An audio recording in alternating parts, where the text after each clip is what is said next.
Bismillahirrahmanirrahim. Assalamualaikum warahmatullahi wabarakatuh. Alhamdulillah, wassalatu wassalamu ala rasulillah wa ala alihi wa ashabihi wa mawalah. Wa qad qala Allah ta'ala fi kitabihil karim, a'udzu billahi minasy syaithanir rajim.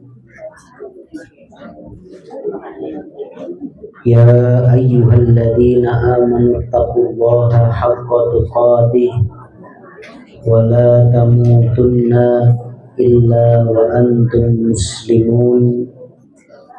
Wa qala Rasulullah sallallahu alaihi wasallam, ittaqillaha haitsu ma kunta wa atbi'is sayyi'atal hasanata tamhuha wa khaliqin nasa bi khuluqin hasanin.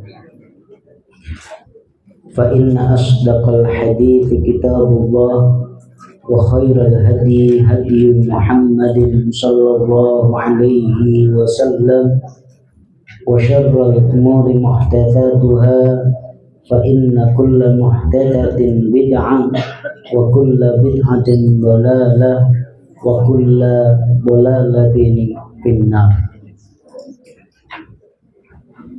Ma'asyiral muslimat wa zumratal mu'minat, arsyadakumullah. Alhamdulillah, kita bersyukur kepada Allah atas limpahan rahmatnya, inayah, riayah, taufik dan hidayahnya kepada kita semua di hari yang penuh dengan berkah ini, yang merupakan sayyidul ayyam, hari terbaik. Allah subhanahu wa ta'ala meringankan langkah kita, melonggarkan hati dan waktu kita untuk hadir di majelis ilmu seperti ini, majelis yang insya Allah penuh dengan barokah dari Allah Azza wa Jalla, majelis yang Rasulullah Shallallahu Alaihi Wasallam menjelaskan sebagai nu'minu sa'ah. Kita beriman kepada Allah Subhanahu wa Ta'ala meskipun hanya satu saat, meskipun hanya 1 jam saja. Mudah-mudahan apa yang kita lakukan ini, melakukan perjalanan ke tempat ini, termasuk sesuai dengan apa yang disampaikan oleh Rasulullah Muhammad sallallahu alaihi wasallam.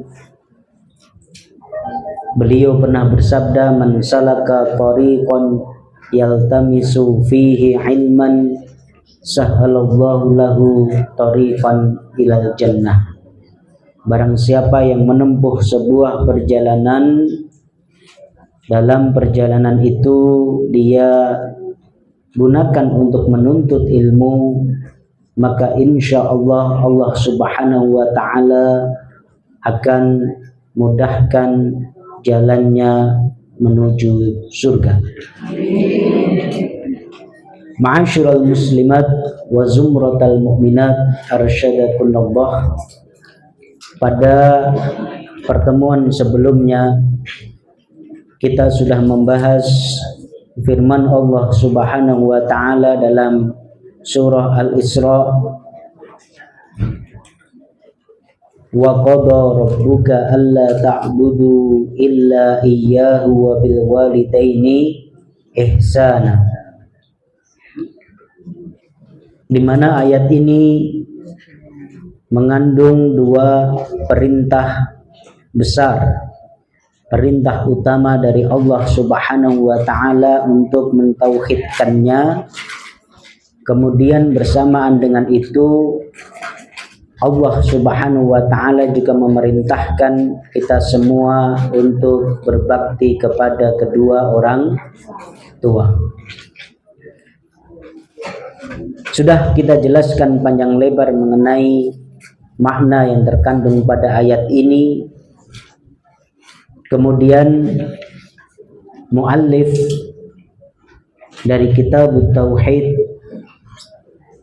melanjutkan penjelasannya tentang urgensi tauhid dengan menukil firman Allah Subhanahu wa Ta'ala dalam surah An-Nisa ayat yang ke-36. A'udzu billahi minasyaitonir rajim. Wa'budullaha wa la tusyriku bihi syai'a. Wa'budullaha wa la tusyriku bihi syai'a. Artinya, beribadahlah kalian semua kepada Allah Subhanahu wa Ta'ala, wa la tusyriku bihi syai'a, dan janganlah kalian sekutukan Allah dengannya sesuatu pun. Dijelaskan oleh Ibnu Katsir makna dari ayat ini, ya'muru subhanahu wa ta'ala ibadahu bi'ibadatihi wahdahu la syarikalah. Bagaimana Allah Subhanahu wa Ta'ala memerintahkan hamba-hambanya untuk beribadah kepadanya, ya, menjadikannya sebagai zat yang diibadahi satu-satunya. Bahasa Solo siji.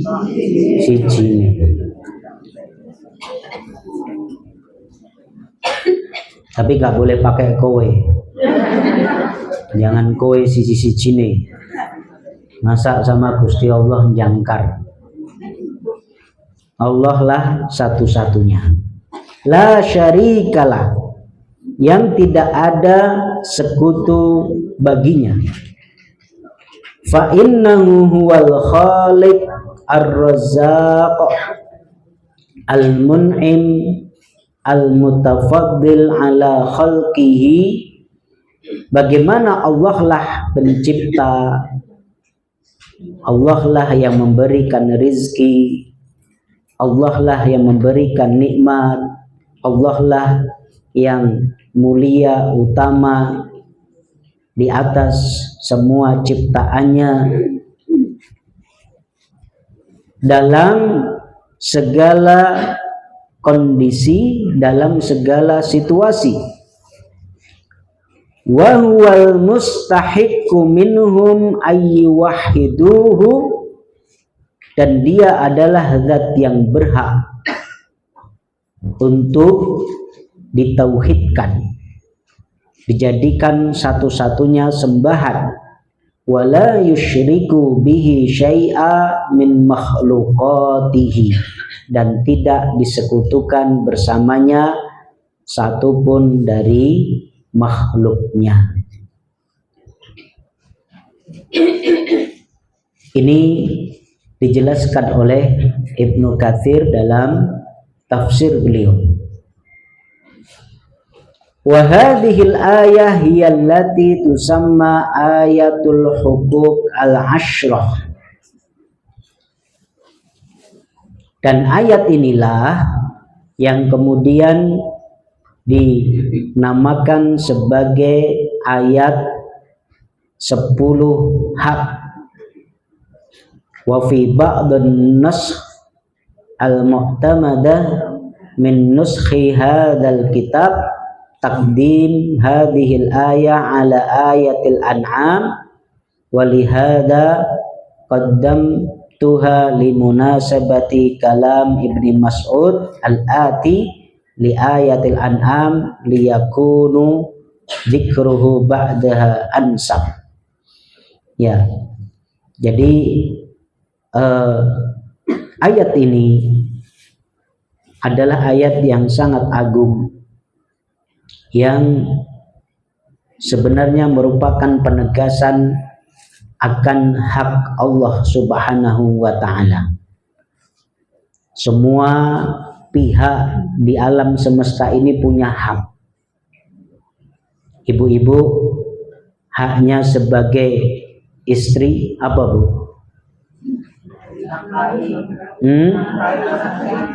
Dinafkahi, apalagi disayangi, apalagi dicintai, apalagi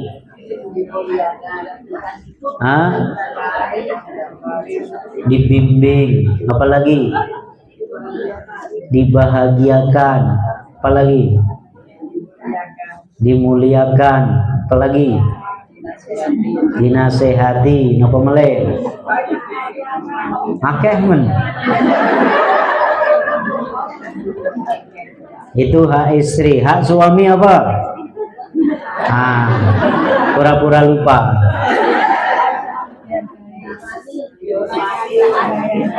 Ya. Hak sebagai ibu apa? Hak sebagai ibu. Apa hak ibu yang harus ditunaikan oleh seorang anak? Ya, dihormati, mendapatkan bakti, didoakan, dan lain sebagainya. Hak panjenengan sebagai warga negara banyak. Hak jenengan sebagai pembayar pajak banyak. Ya, hak panjenengan sebagai peserta pengajian ini konita atau khonsan? Konita. Ya, ada haknya. Ya, ada haknya. Hak tuan rumah, rumah makan bakso Kadipolo, haknya apa? Harus kita penuhi. Ya, hak tukang parkir yang sudah ngatur sepeda motor atau mobil kita punya hak yang harus kita penuhi. Ya, termasuk pengguna jalan. Ya, punya hak. Jangan sampai haknya kita rampas. Parkir motor yang tengah jalan, right? Itu mengganggu hak orang lain. Semua pihak itu punya hak. Termasuk Allah Subhanahu wa Ta'ala itu juga punya hak yang harus kita penuhi oleh kita sebagai makhluknya. Panjenengan menika makhluknya sinten? Yang menciptakan kita siapa? Allah. Kita sebagai makhluk, sebagai pihak yang telah diciptakan oleh Sang Khalik, itu berkewajiban untuk memenuhi hak-haknya Sang Khalik, hak-hak pencipta kita. Dan apa hak pencipta? Sebagaimana yang Allah sebutkan dalam surah An-Nisa ayat yang ke-36, wa'budullaha wa la tusyriku bihi syai'a. Ya. Maka Ibnu Katsir menjelaskan wa huwa mustahiq minhum ayyuwahiduhu wa la yusyriku bihi syai'a min makhluqatihi.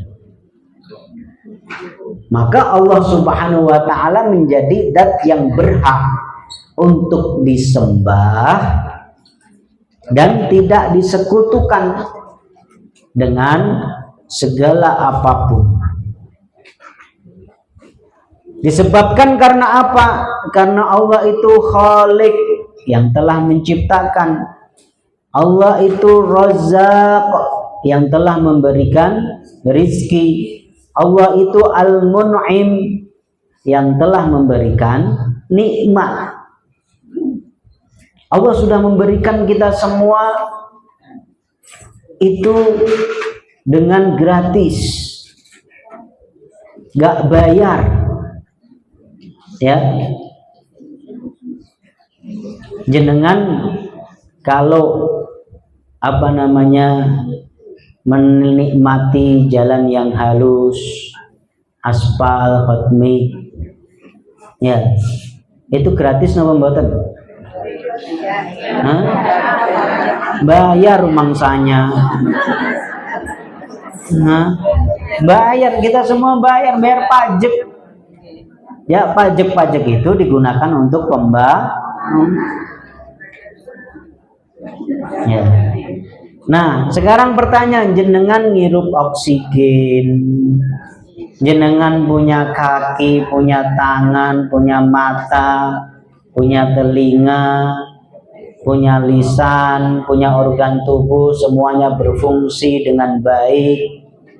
Ya, kalau pagi dapat sinar matahari, kalau malam dapat perlindungan, dengan malam bisa istirahat. Jenengan bayar napa mboten? Hah?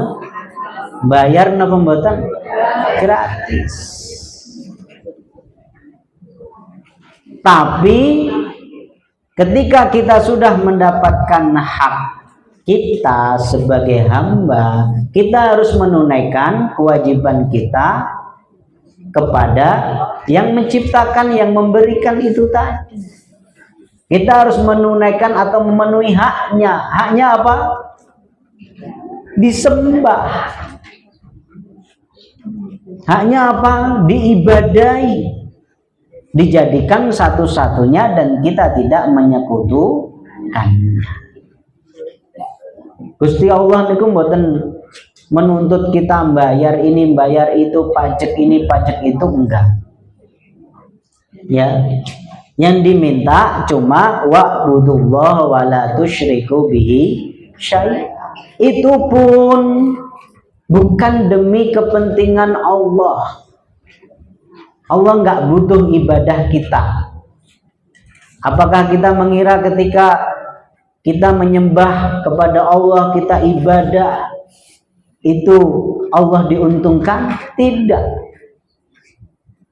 Ya, tidak.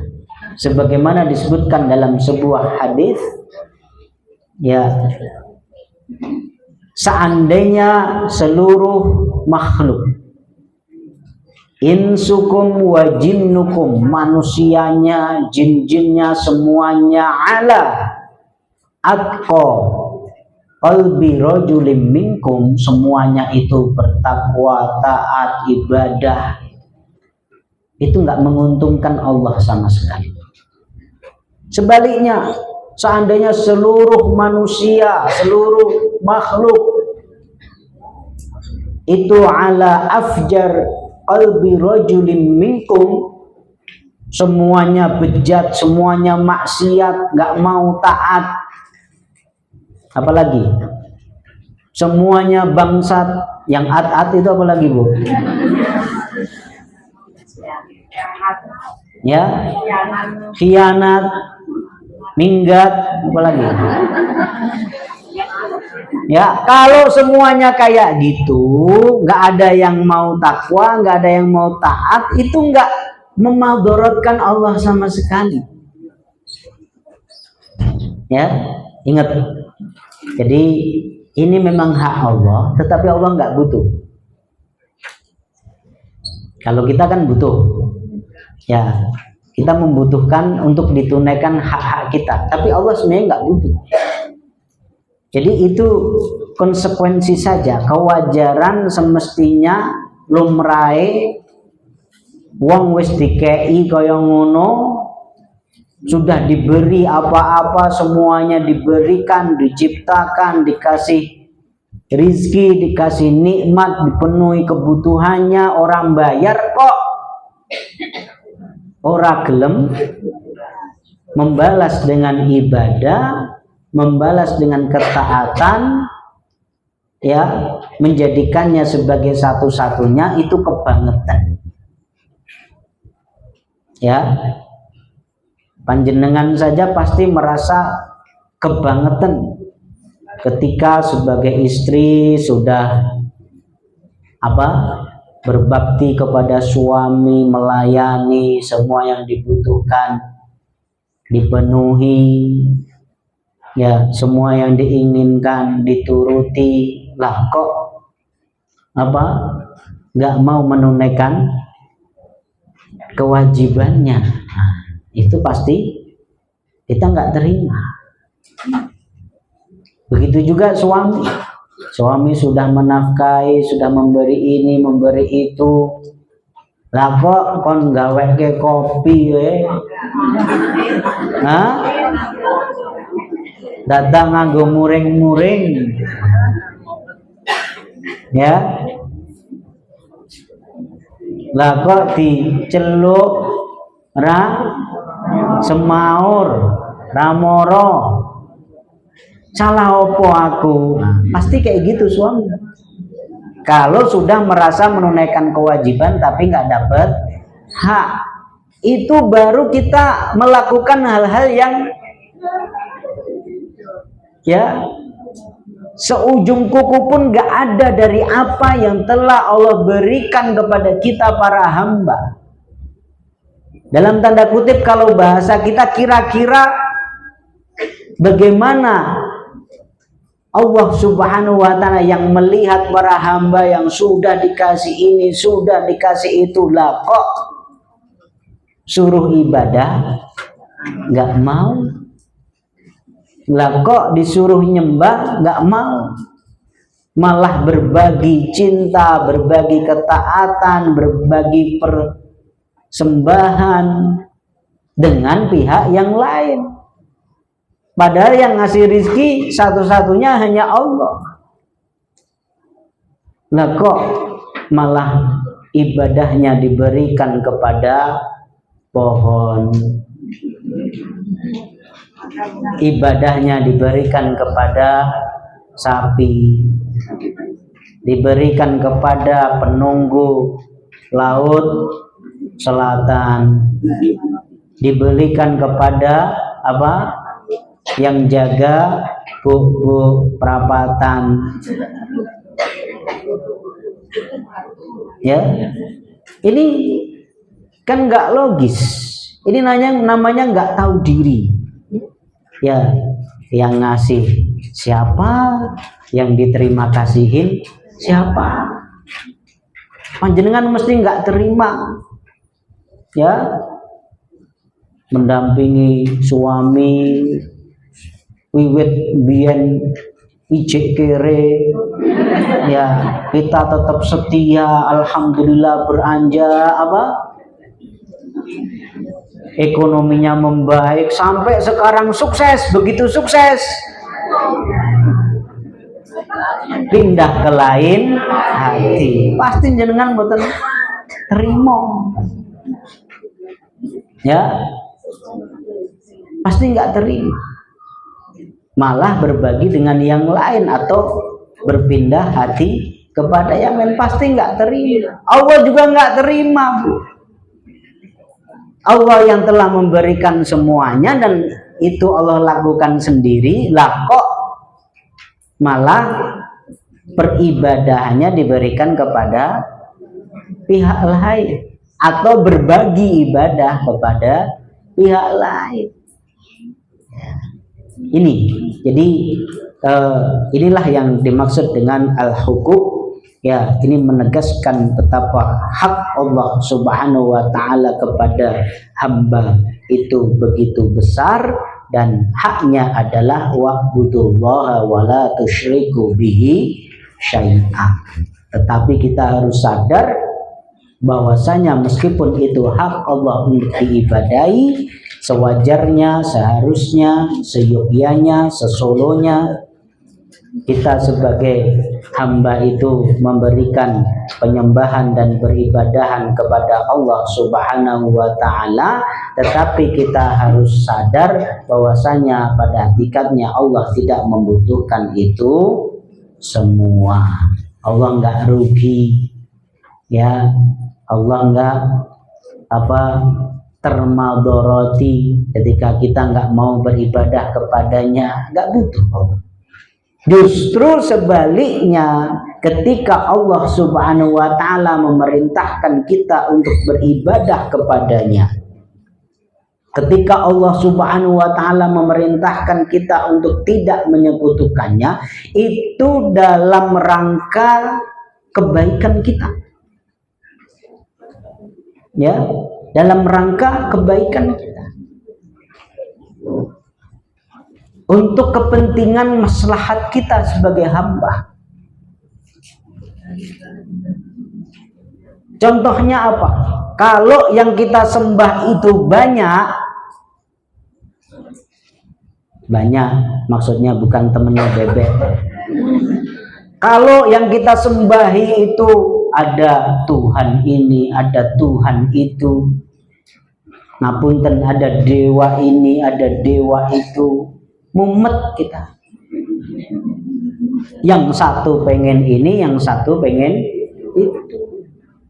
Coba panjenengan di rumah suaminya ada 2 saja, repot. Sing siji njaluk ngene, sing siji njaluk pusing kita. Ya, orang memenuhi anggota keluarga kebutuhannya, bapaknya minta itu, anaknya minta ini, itu saja pusing. Tapi kan kita enak punya prioritas. Ya, mereka tidak setara. Tapi kalau setara, sama-sama suaminya, pusing kita. Sebagaimana repotnya seorang hamba yang punya 2 majikan. Ya. Jadi itu ibadun mutasyakisun kalau bahasa Qur'annya. Jadi bingung. Tapi kalau Tuhan kita cuma satu, yang kita ibadahi setinggi-tingginya cuma satu, maka enak kita. Wis pokoknya sing dipikirke Gusti Allah. Yang lainnya sesuai dengan kehendak Allah diikuti, nggak sesuai tinggal pergi. Hidup kita akan lebih bahagia kayak gitu. Tapi kalau Tuhan kita banyak, sesembahan kita banyak, nuruti kene, nuruti kono, hidup kita nggak akan bahagia. Ya, hidup kita nggak akan bahagia. Apalagi hal-hal syirkiyat. Ketika kita meyakini ada yang bisa memudaratkan hidup kita selain Allah, itu hidup kita nggak akan maju. Susah majunya.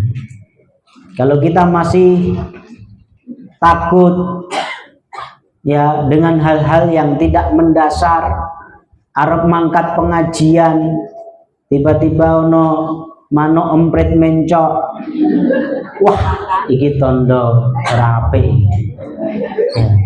rasito mangkat pengajian. Ya nek pengajian, kalau mau berangkat kerja kayak gitu, tiap mau berangkat kerja ada burung mencok, kemudian kita nggak jadi berangkat kerja. Gimana hidup kita mau maju? Ya, kalau kita masih pakai jimat, kalau kita masih percaya khurafat, percaya ini, percaya itu tanda masyarakat jahiliyah, bukan tanda masyarakat yang berkemajuan. Ya, jadi tauhid itu menjadikan Allah Subhanahu wa Ta'ala sebagai satu-satunya zat yang disembah, itu kunci kebahagiaan hidup dan kunci keberhasilan hidup. Ya, panjenengan kalau bisnis, wis bismillah, pokoknya mantap berbisnis, nggak takut apapun kecuali Allah. Wah, itu pasti maju berkembang. Ya, tapi kalau takut ini, takut itu, apalagi takut diomongin, ora maju-maju, ora situ-situ. Ya, begitu juga kita sebagai umat, sebagai bangsa, Ya, kalau kita ini tegak lurus, yang kita takuti, yang kita taati hanya Allah Subhanahu wa Ta'ala, itu nggak akan banyak halangan, nggak akan banyak rintangan.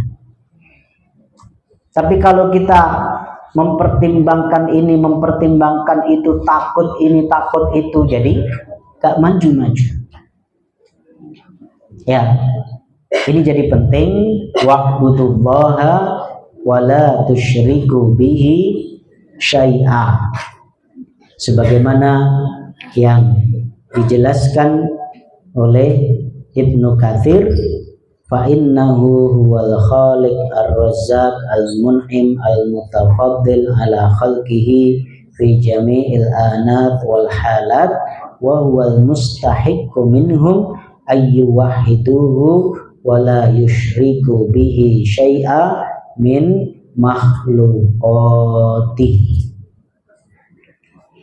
Kemudian setelah Allah menjelaskan tentang hak-haknya, perintahnya untuk diibadahi dan tidak disekutukan dengannya segala apapun,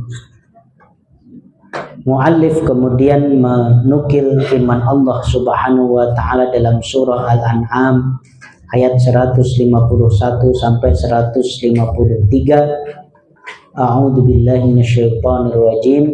Qul ta'alau atlu ma harrama rabbukum 'alaikum alla tusyriku bihi syai'a wa bil walidaini ihsana.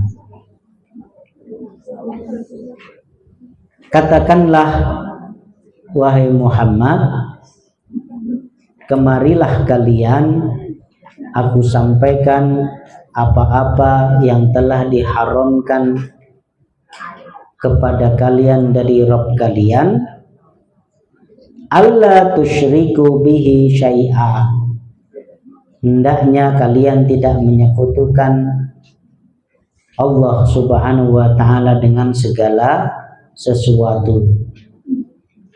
Wabil walidaini ihsana, dan berbuat baik kepada kedua orang tua. Wala taqtulu auladakum min imlaq, dan janganlah kalian membunuh anak-anak kalian karena takut miskin. Ibu-ibu takut miskin atau tidak? Takut miskin atau tidak? Ada orang-orang jahiliyah terdahulu saking wedine melarat, saking takut miskin, sampai-sampai kemudian punya anak, anaknya dibunuh. Itu terjadi. Ya, itu terjadi. Nah, maka Allah Subhanahu wa Ta'ala mengingatkan kita jangan sampai membunuh anak-anak sendiri karena takut miskin. Kalau sekarang di dunia modern sekarang ada nggak orang yang membunuh anaknya sendiri karena takut miskin? Ya, ada yang seperti itu, tetapi lebih banyak membunuhnya secara halus. Ya, membunuhnya secara halus. Ada yang melakukan aborsi. Ya, itu jelas belum lahir sudah dibunuh. Itu juga nggak boleh. Apalagi kalau sudah bernyawa, dan apalagi tidak ada kedaruratan medis. Kemudian ada yang bertanya, bagaimana hukum KB, Ustaz? Saya jawab, kalau KB yang dimaksud dengan KB adalah keluarga besar, bagus. Ya, kalau yang dimaksud dengan KB adalah keluarga besar, bagus. Karena Rasulullah Shallallahu Alaihi Wasallam bersabda, tazawwadul walud wal wadud fa inni mukatsir bikumul umam. Ya, nikahilah perempuan yang penyayang dan berpotensi punya anak banyak, bukan bebek. Fa inni mukatsir bikumul umam, karena aku akan bangga dengan banyaknya umatku nanti di akhirat. Ya, jadi kalau keluarga besar bagus. Banyak anak, banyak rezeki. Tapi kalau yang dimaksud dengan keluarga berencana, para ulama membagi menjadi dua tentang KB. Ya, kalau KB itu tujuannya adalah untuk tandimul nasl, mengatur kelahiran, ya, mengatur kelahiran biar kemudian boten sundul, anake jek cilik umure jek setahun jek nyusu wis meteng meneh. Kalau tujuannya untuk itu nggak apa-apa, boleh. Karena apa? Nanti kasihan, bukan hanya sing rekoso bojone, ya, tapi kasihan juga anaknya. Ya, yang susah bukan hanya istrinya, tetapi juga anaknya. Wong lenang ra tahu mana karepe duwe anak akeh. Ya, saya baru kemarin merasakan dampingi istri melahirkan itu, Masya Allah. Dulu dua anak pertama kalau di Madinah itu suami nggak boleh mendampingi. Jadi saya nganter ke rumah sakit, tahu-tahu dikabari sudah lahir dua anak saya. Nah, anak yang ketiga lahir di Indonesia itu kita mau mendampingi, saya udah 2 kali nggak mendampingi, pengen banget mendampingi, malah dipanggil sama perawatnya, Pak tolong diurus administrasinya dulu. Saya sengit banget. Ya, betul, saya urus administrasi, masuk ruangan kembali sudah lahir. Waduh. Nah, anak yang keempat kemarin alhamdulillah bisa mendampingi, membersamai, meskipun akhirnya operasi, aduh nggak jadi lagi. Tapi awal-awal itu mendampingi. Dari situ kita merasakan betapa susahnya, melihat langsung ya betapa beratnya melahirkan. Ya, satu kontraksi yang dirasakan oleh seorang ibu itu nggak bisa dibalas dengan birrul walidain setinggi apapun, betapa sakitnya. Itu baru satu kontraksi, apalagi banyak kontraksi. Nah, dari situ kemudian kita mikir, waduh sakit. Ya, meskipun kadang ibu-ibu tuh tobatnya tobat lombok. Ya, kalau habis lahiran gini ditanyai udah tapi nanti 1 tahun lagi semangat lagi. Ya, jadi nggak perlu dipaksa, nanti sadar sendiri. Nah, kalau tujuannya adalah untuk mengatur biar tidak terlalu berat untuk istri, kemudian anak juga terpenuhi kebutuhannya, ya kan idealnya ASI itu diberikan haulaini kamilain, 2 tahun. Nek lagi setahun wes sundul, ya apalagi baru beberapa bulan sudah positif lagi, isi lagi, masa ke anak. Nah, maka itu perlu diatur. Kalau KB itu tujuannya untuk itu nggak apa-apa, dengan berbagai cara, apakah dengan pil atau spiral atau apapun, yang penting mau KB alami ya atau KB kalender Yang penting tujuannya untuk mengatur, insya Allah boleh. Yang penting tadi tidak ada madarat. Kalau kemudian pil nggak cocok, kemudian nanti bikin sakit, itu juga nggak boleh. Tapi kalau tujuannya adalah untuk tahdidun nasl, untuk membatasi, wes aku wegah dulu ya nah.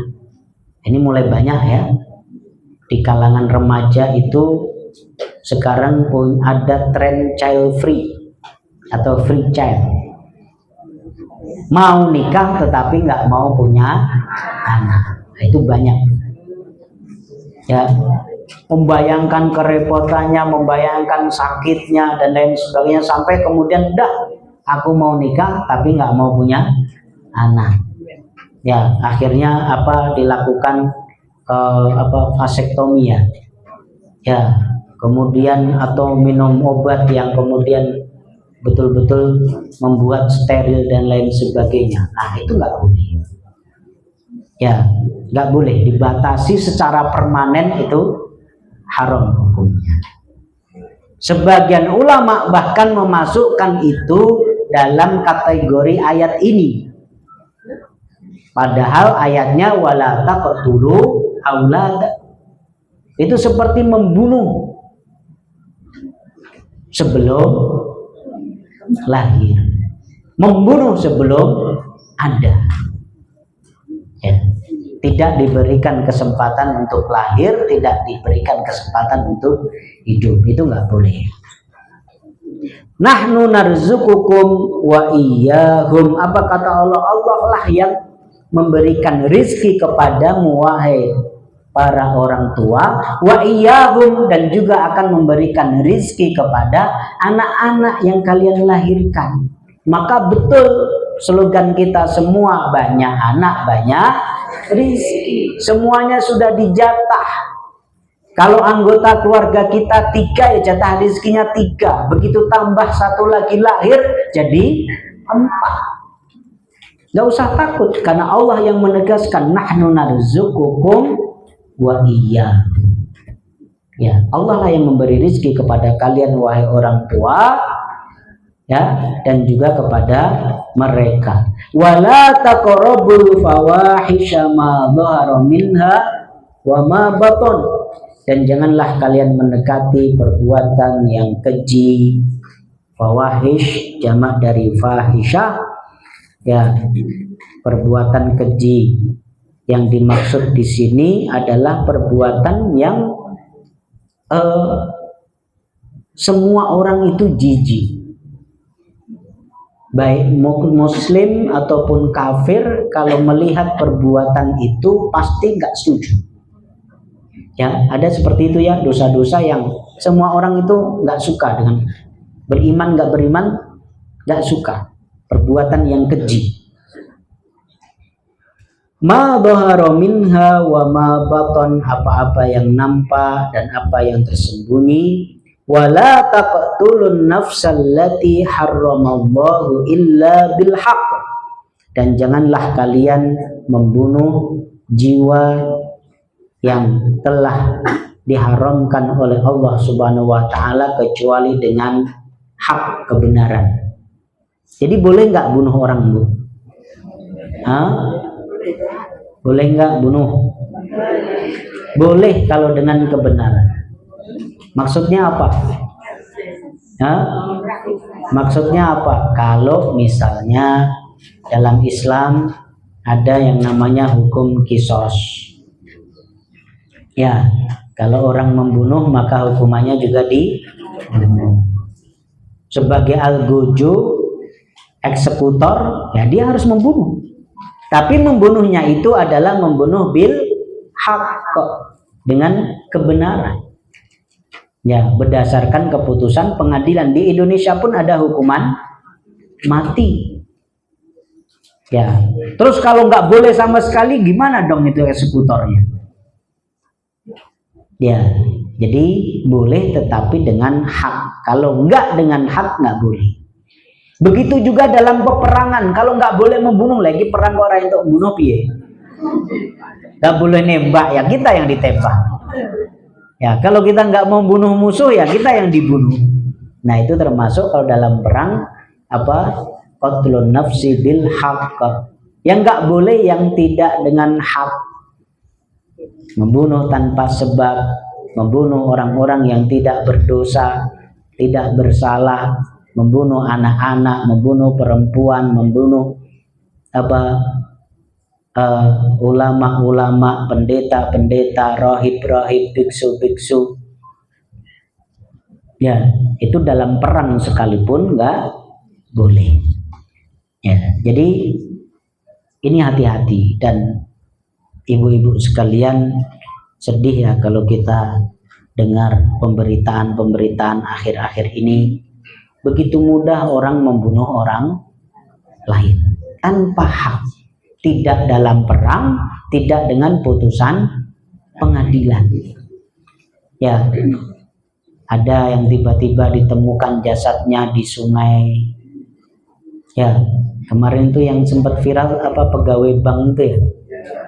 Itu juga, ya Allah.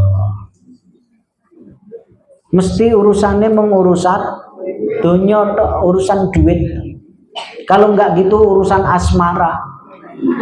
Ya.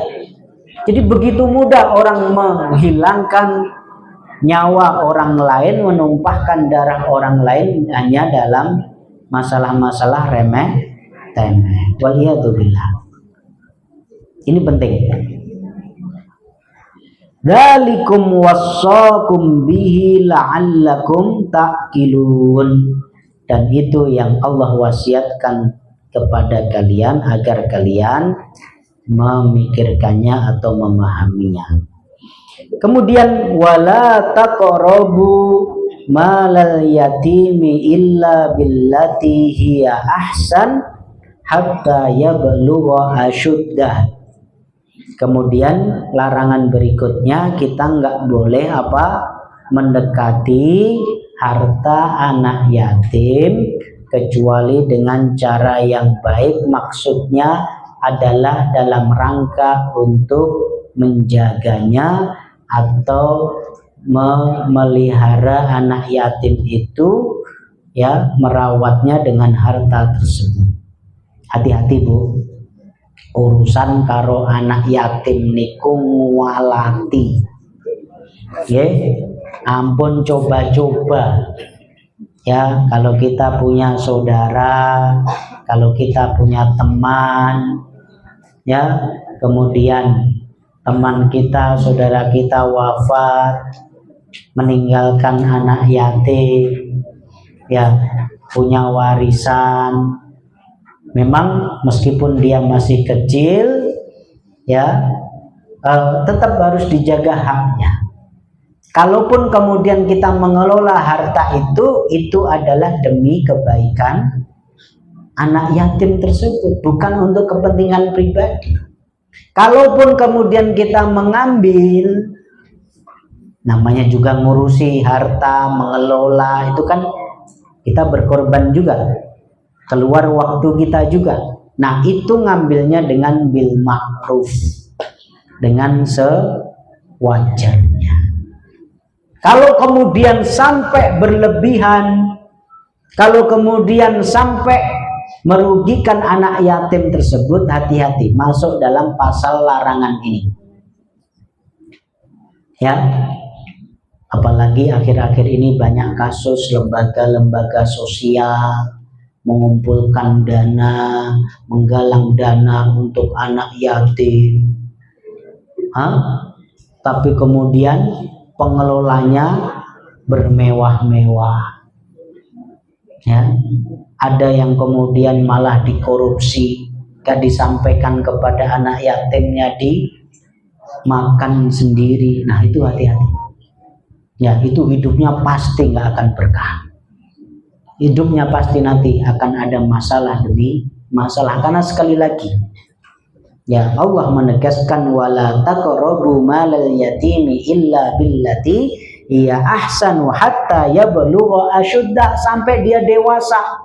Kalau kita ngurusi, mengelola itu cuma karena dia belum dewasa, belum bisa ngurusi sendiri. Tapi nanti begitu dia sudah bisa ngurus diri sendiri, bisa mengelola keuangannya sendiri, ya biarkan. Ini ya penting. Wa auful kaila wal mizana bil qisti, dan tunaikanlah timbangan, takaran dalam perniagaan, dalam perdagangan itu dengan penuh keadilan. Ini perintah berikutnya. Bagaimana kita harus jujur dalam timbangan-timbangan kita, dalam takaran-takaran kita, dan jangan berbuat curang. Ya, timbangannya pun sing asli mawon, mboten sah digondeli, mboten sah ditambahi nopo-nopo. Ya, dapat sak 1000-2000. Ya, kalau itu dilakukan dengan ketidakjujuran, jangan dikira itu nambah banyak harta kita, tapi malah nambah susah, mengurangi keberkahan. Ya, mengurangi keberkahan. Jadi jujur saja. Nah, ini sekarang banyak ya praktek-praktek ketidakjujuran dalam jual beli. Ya,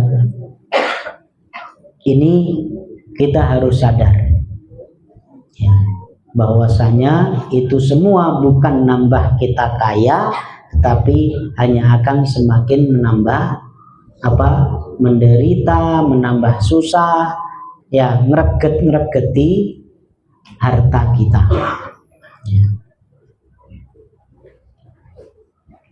La nukallifu nafsan illa wus'aha, kami tidak memberikan beban kepada manusia kecuali dengan sesuai dengan kemampuannya. Wa idza qultum fa'dilu, dan jika kalian menyampaikan sesuatu, berkata-kata, maka berlaku adilah. Walau kana dza qurba wa bi ahdillahi aufu, ya, meskipun itu atas kerabat sendiri dan dengan janji kepada Allah Subhanahu wa taala, penuhilah. Dzalikum wassakum bihi la'allakum tadhakkarun, itu Allah wasiatkan kepada kalian agar kalian menjadi eling, menjadi ingat. Ya. Wa anna hadza sirati mustaqiman fattabi'u, dan ini adalah jalanku yang lurus, maka ikutilah. Wala tattabi'us subula fatafarraqu bikum an sabili, dan janganlah kalian mengikuti jalan-jalan kesesatan, maka akan membuat kalian berpecah atau terbelokkan dari jalannya. Dzalikum wassakum bihi la'allakum tattaqun, itu Allah wasiatkan kepada kalian agar kalian bertakwa. Ini ada beberapa perintah dan larangan dari Allah Subhanahu wa taala, tetapi yang utama dan pertama adalah perintah untuk beribadah kepadanya dan larangan untuk menyekutukannya. Tinggal 1 menit, ada pertanyaan? Monggo. Ada pertanyaan?